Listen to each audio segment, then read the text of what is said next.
इस तरह से मेरी पूजा संपन्न हो गई है। पूजा संपन्न करने के बाद हमें पूजा की चौकी कब उठानी है और कब हमें व्रत का पारण। तो सबसे पहले देखिए, हमें चंद्र भगवान को अर्घ्य दे देना है। तो चंद्र भगवान को अर्घ्य देने के लिए थाली में ये सारी चीज़ें शामिल की। चंद्र भगवान को मैंने अर्घ्य दे दिया है। और अर्घ्य देने के बाद हमें सबसे पहले ये जो तिल होता है और गुड़ होता है, इससे ही हम लोग व्रत का पारण करते हैं। तो सबसे पहले तिल और गुड़ को हमें मुंह में डालना होता है, उसके बाद ही हमारा व्रत संपन्न माना जाता है। मतलब व्रत को पारण तिल और गुड़ से ही किया जाता है। अब आपके यहाँ का क्या नियम है वो देख लीजिएगा, उसके हिसाब से करिएगा।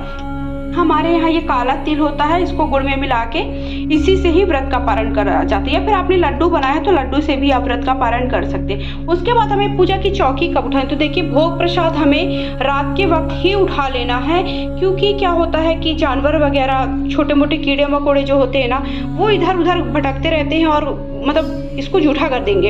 इसलिए आपको क्या करना है कि जो भोग प्रसाद है वो भोग प्रसाद आप सभी उठा लीजिए। घर के सभी सदस्यों को थोड़ा थोड़ा दे दीजिए। दीपक भी आपको हटा लेना है। और या फिर आप क्या कर सकते हैं, भोग प्रसाद अभी आप रात के वक्त ही उठा लीजिए, या फिर आप चौकी को रात को ही उठा सकते हैं, ये आपके ऊपर है। या फिर आप क्या कर सकते हैं, भोग प्रसाद रात को उठा लीजिए। बाकी जो जैसे पूजा में हमने माता वो गणेश भगवान की जो भी मूर्ति फोटो रखी है वो है, कलश है, बाकी चीजें वो आप सुबह के वक्त उठा सकते हैं। लेकिन भोग प्रसाद हमें जरूर उठा लेना है। आप क्या कर सकते हैं, जो आपने दक्षिणा चढ़ाई थी, भोग प्रसाद है, थोड़ा थोड़ा करके आप किसी भी कन्या को दे सकते हैं। मैंने कन्या को ही दे दिया, जो भी मैंने दक्षिणा चढ़ाई थी। और भोग थोड़ा थोड़ा मिला करके मैंने आसपास जो भी आपके कन्या है उन्हें दे सकते हैं। अगर आपने साड़ी वगैरह चढ़ाई है तो आप किसी भी सुहागन स्त्री को दे सकते हैं, या फिर आपके घर में बड़ी बूढ़ी जो भी हैं, जैसे सास वगैरह है, उन्हें भी आप दे सकते हैं। और हमें कलश का जो जल है उसे क्या करना है, जैसे अगर आप रात के वक्त उठा रहे हैं तो देखिए आप चंद्र भगवान को ही अर्घ्य दे सकते हैं। या फिर आप अगर सुबह के वक्त उठाते हैं तो इसे सुबह के वक्त हमें क्या करना है, इस जल को हमें सूर्य भगवान को अर्घ्य दे देना। इसी जल से जो तिल है, तिल को भी आपको किसी भी गमले में डाल देना।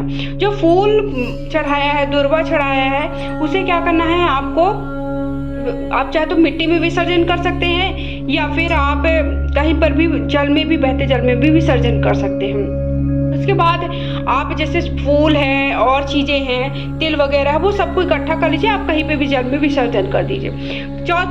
फिर हमें गणेश भगवान की जो हमने फोटो रखी है उसे क्या करना है, और साथ में हमने देखिए इस तरह से जनेऊ वगैरह भी चढ़ाया है, या फिर आपने कलावा चढ़ाया है, तो उसे क्या करना है आपको, ये भी इकट्ठा करके आपको बहते जल में विसर्जन कर देना है, या आप मिट्टी में आप दबा सकते हैं। फोटो जो मतलब आपने फोटो रखी वो आप फिर से पूजा स्थल में रख लीजिए, फिर से आप प्रयोग में ले लीजिए। उसके बाद जो हमने चौथ माता की कथा की किताब रखी है उसे भी आप पूजा में फिर से रख दीजिए। उसके बाद जैसे देखने ये मैंने इसे एक कपड़े में गणेश भगवान को बैठाया है, उसे धो करके फिर से आप प्रयोग में ला लेंगे। इसी प्रकार से जो हमने फिर और भी हमने कपड़ा रखा है जिस पर हमने गणेश भगवान को विराजमान किया है, जो हमने पाटे पर बिछाया था, उसे भी हम फिर से पूजा में प्रयोग कर लेंगे। धो करके पाटे को फिर से आप वापस अपनी जगह पे रख देंगे।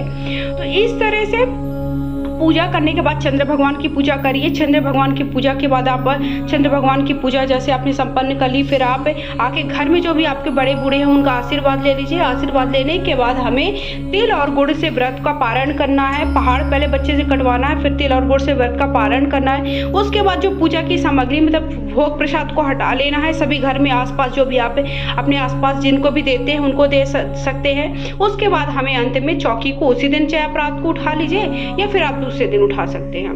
तो इस तरह से हमें सकट चौथ का व्रत का पारण करना है, व्रत की पूजा की चौकी को उठाना है। तो अगर आप सबको ये छोटा सा वीडियो मैंने आप सबके साथ शेयर किया है, तो छोटा सा वीडियो अगर आप सबको पसंद है तो वीडियो को लाइक कर दिएगा। पहली बार चैनल पे तो सब्सक्राइब कर लीजिए। कमेंट बॉक्स में जाकर के ओम गौरी गण गणपताय नमो नमः अवश्य लिखिएगा, और वीडियो को सबके साथ शेयर करिए ताकि ये जानकारी आप सबके जो भी आसपास है उनके पास तक पहुंच सके।